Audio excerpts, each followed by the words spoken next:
मान्यताओं के अनुसार पितृपक्ष में किए गए तर्पण, श्राद्ध और दिए गए दान से हमारे पितर खुश होते हैं। शास्त्रों में ऐसी मान्यता है कि पितृपक्ष में किए गए तर्पण और श्राद्ध से पितरों को मुक्ति मिलती है।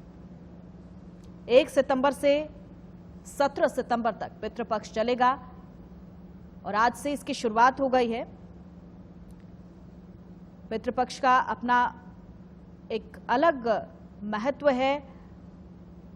अगर हम बात करें भाद्रपद की पूर्णिमा से लेकर अश्विनी महीने की जो सर्व पितृ अमावस्या है उस तक पितरों का श्राद्ध किया जाता है, अर्पण करने की परंपरा है और इस बार आज से ये शुरुआत हो गई है। मान्यताएं हैं कि इस दौरान जो पितृलोक से सभी पितर धरती पर अपने जीवित परिजनों से मिलने के लिए आते। और इस वक्त हमारे साथ ज्योतिषाचार्य नीति शर्मा जुड़ गई हैं। नीति जी, स्वागत है आपका इंडिया न्यूज पर। नमस्कार नीति जी, आज से शुरुआत हो गई है श्राद्ध की। सबसे पहले तो ये जो योग बना है इसके बारे में हम आपसे जानना चाहेंगे कि इस योग को आप किस तरीके से देखती हैं?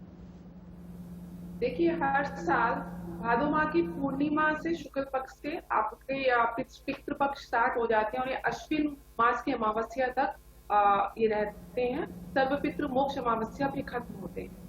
इन दिनों में स्पेशली यमराज जी हमारे पितरों को हमारे निमित्त धरती पे वापस भेजते हैं ताकि अगर वो किसी भी तरीके से असंतुष्ट हैं, उनके द्वारा पूजा अर्चना और सेवा से वो अपने संतुष्ट होके जाएं और हमें अपना आशीर्वाद प्राप्त करें जी। और हमने देखा है कि इसके बहुत ज्यादा महत्व होता है, क्योंकि अगर पितृ दोष कहीं से भी अगर कुंडली में या वास्तु के द्वारा आपके घर में देखने को मिलता है तो हमको ये देखने को मिलता है कि हमारे जीवन में काफी अड़चने आती हैं, हमें विवाह से रिलेटेड प्रॉब्लम्स आती हैं, हमें धन अर्जित करने में दिक्कत आती है, अंत समय में हमारे कार्य जो रुक जाते हैं। इसके सबसे बड़ा कारण अगर कुंडली में देखा जाए तो पितृ दोष की वजह से भी ये सिम्टम्स जो हमको देखने को मिलते हैं। जी जी।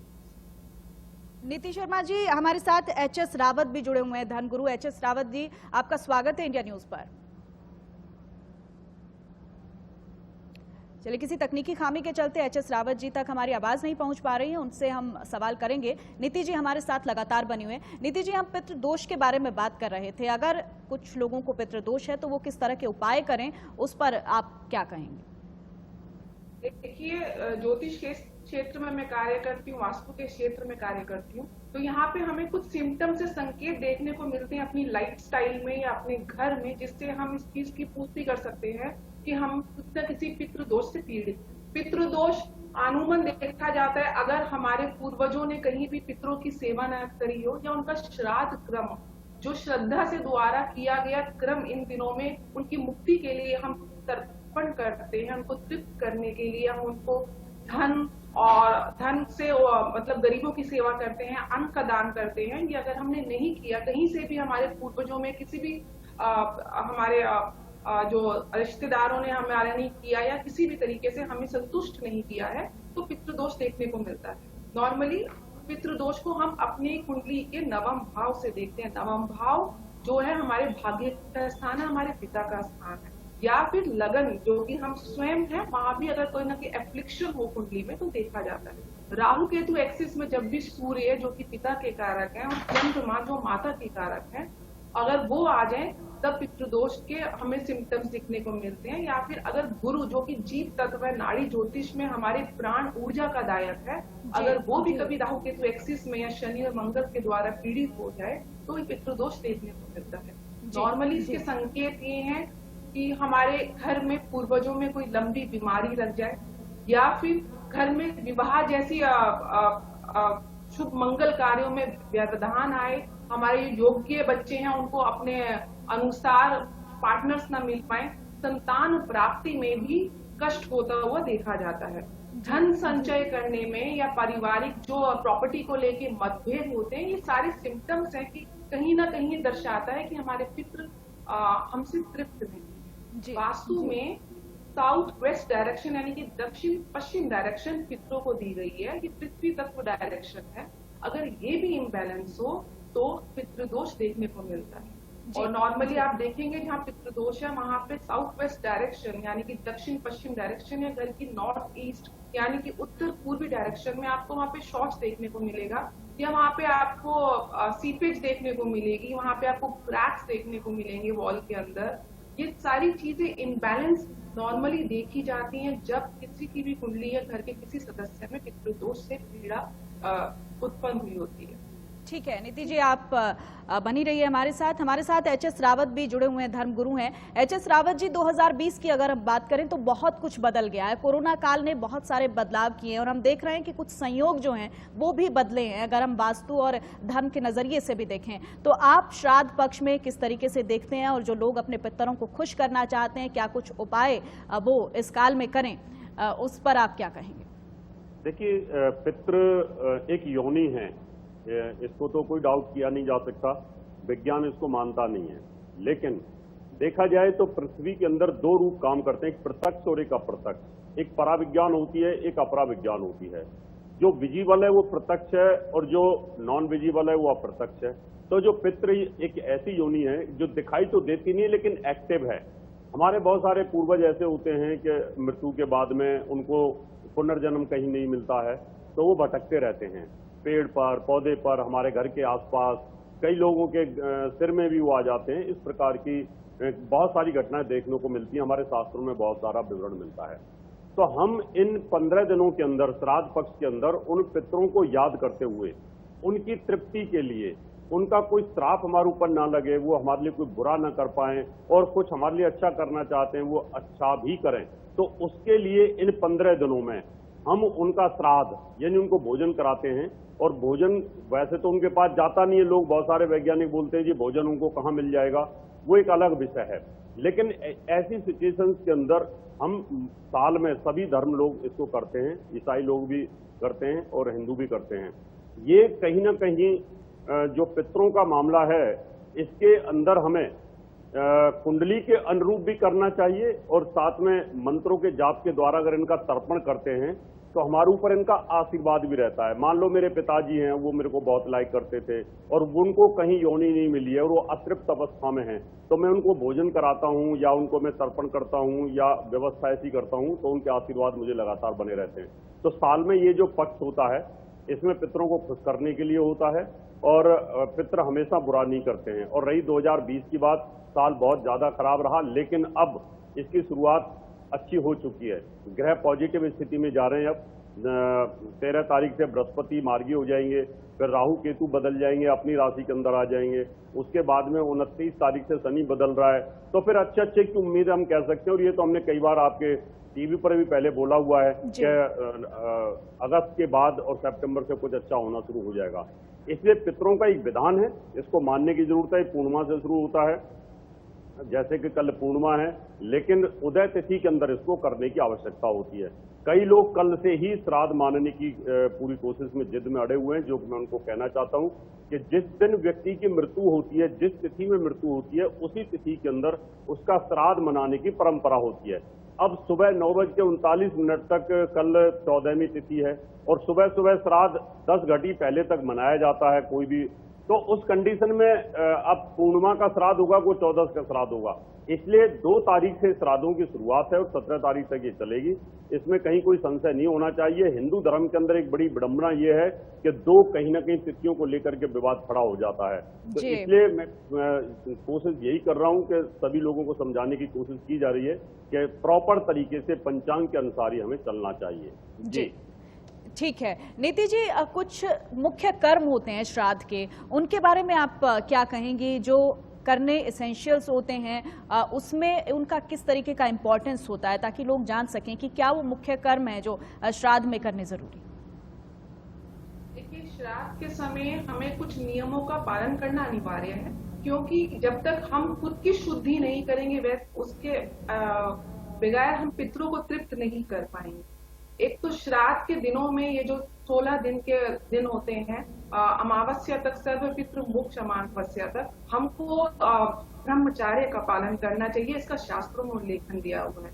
उसके अलावा तामसिक भोजन का त्याग करना चाहिए। हमको जितना हो सके सात्विक भोजन ग्रहण करना चाहिए। मांस मदिरा अगर हम खाते हैं तो उसका इस दौरान हमें त्याग कर देना चाहिए। शास्त्रों में बाल ना काटने का या फिर जेंट्स लोग शेव करते हैं, इसको भी अवॉइड करना चाहिए यथासंभव। जो मेन तिथियां हैं उसमें तो हम उसको कर ही सकते हैं। जिस तिथि के दिन हमारे कोई भी पूर्वज उनका देहांत हुआ होता है, उस तिथि में हम नॉर्मली उनका श्राद्ध करते हैं। मान लीजिए आप किसी का देहांत त्रयोदशी तिथि में हुआ है तो हम त्रयोदशी को उनका श्राद्ध तर्पण करेंगे। अन्यथा श्राद्ध पक्ष में पंचमी को भी श्राद्ध करने का बड़ा अच्छा व्यवधान है, उसके बड़ा महत्व दिया गया है। और अगर कभी हमारे जैसे कि कुछ पूर्वज जिनकी हमको नॉलेज नहीं है, वो कैसे डेथ हुई है, या कई बार अपने लेगेसी में कोई ना कोई अकाल मृत्यु हुई होती है, तो चतुर्दशी को उनका श्राद्ध करने का नियम। अगर किसी भी पिता या माता का आपको श्राद्ध की एग्जैक्ट तिथि नहीं पता, क्योंकि यहाँ पे हम तिथि के अनुसार जा रहे हैं, उनकी इंग्लिश कैलेंडर के हिसाब से डेट्स को हम फॉलो नहीं करते हैं, नहीं पता, तो सर्वपितृ मोक्ष अमावस्या को आप अपने सभी पूर्वजों को जाने अनजाने, जिनके साथ आपका डायरेक्ट कनेक्शन है, आपके मतलब एकदम स्ट्रॉन्ग ब्लड रिलेशन में या थोड़े डिस्टेंट ब्लड रिलेशन में, आप उनका श्राद्ध कर सकते हैं। उसके अलावा अगर घर की कोई वृद्ध महिला या कोई अविवाहित महिला या माताएं हैं, उनका श्राद्ध करने का व्यवधान नवमी तिथि को है। और अगर पिता जो आदरणीय पिता के बराबर के हमारे जो पूर्वज जिनको हम नहीं जानते हैं, अनजाने में अगर उनका श्राद्ध तिथि नहीं पता किसी भी कारणवश, तो हम उसका अष्टमी तिथि को श्राद्ध करते हैं, ऐसा शास्त्रों में व्यवधान। इसके अलावा इसमें हम 3 पिंड बनाते हैं, पिंड दान किया जाता है। और पिंड दान के समय हम जो अर्घ देते हैं वो ब्राह्मण कायदे से, तो जो जितने भी कर्मकांड ब्राह्मण है उनके ही संरक्षण में हमको श्राद्ध क्रिया करनी चाहिए। लेकिन आजकल की व्यवस्था है, सब मॉडर्न कल्चर को फॉलो करते हैं, टाइम की यहाँ पे कंस्ट्रेंट है, तो इसके लिए सिंपल अगर आप जल में गंगा जल डाल के, काले तिल डाल के हर सुबह दक्षिण मुखी होकर, क्योंकि दक्षिण को यम का स्थान माना गया है, वहाँ पे पितृ वास करते हैं, दक्षिण मुखी होकर अगर आप अर्घ दे पितरों के निमित्त, उनका आह्वान करें, उनकी शांति की प्रार्थना करें, तब भी श्राद्ध कर्म का आपको पुण्य प्राप्त होता है। इसके अलावा जिस दिन तिथि को आपको श्राद्ध करना है, उस दिन आपको ब्राह्मण को भोजन कराना चाहिए। कौआ, गाय और कुत्ते का हमें भोजन सबसे पहले ग्रास के रूप में निकालना चाहिए, और गरीब जो निकालना चाहिए। बिल्कुल नीति जी, कहा जाता है कि कनागत जो श्राद्ध जो होते हैं उसमें कौ का जो है वो विशेष महत्व होता है, तो उसके पीछे की क्या मान्यता है, किस तरह का से देखती है यहाँ पे से कौए का महत्व जो है वो काफी खास माना जाता है श्राद्ध की अगर हम बात करें?